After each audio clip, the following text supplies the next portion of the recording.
Michel Drucker en deuil, très ému, il livre un message poignant dans Vivement dimanche. Les hommages se multiplient depuis l'annonce de la disparition de Jean Sarrus, membre fondateur des Charlots et figure incontournable du paysage artistique français. Ce dimanche 2 mars, Michel Drucker n'a pas caché son émotion en saluant la mémoire de celui qui a marqué toute une génération.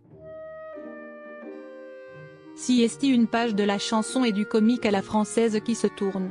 Jean Sarrus, connu pour son rôle emblématique au sein des Charlots, s'est éteint à l'âge de 79 ans des suites d'un cancer du cerveau. Il a rendu son dernier souffle dans la matinée du 19 février 2025, chez lui, à Blesle, en Haute-Loire. Un combat difficile pour celui qui, 3 ans plus tôt, avait déjà surmonté un AVC.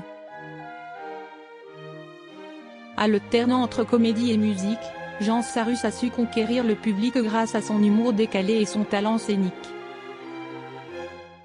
Les Charlots, formation dont il était l'un des piliers, ont connu un immense succès dans les années 70, enchaînant les tubes comme Merci Patron et Paulette, La Reine des Paupiettes, sans oublier leur film culte à l'humour potache.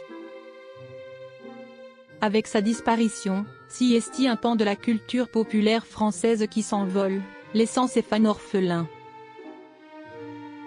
Michel Drucker peiné par la mort de Jean Sarrus sur le plateau de Vivement dimanche.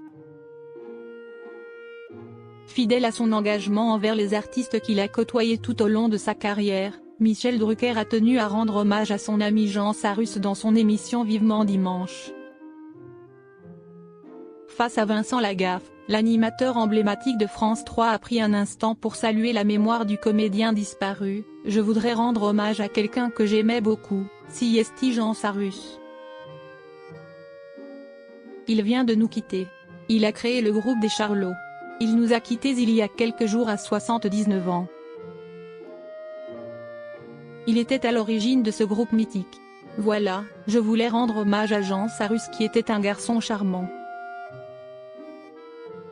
Une photo du musicien est alors apparue à l'écran, faisant ressurgir des souvenirs empreints de nostalgie. Michel Drucker rappelle une fois encore qu'il est le gardien d'une époque, celui qui continue, saison après saison, à honorer les figures qui ont fait briller la culture française.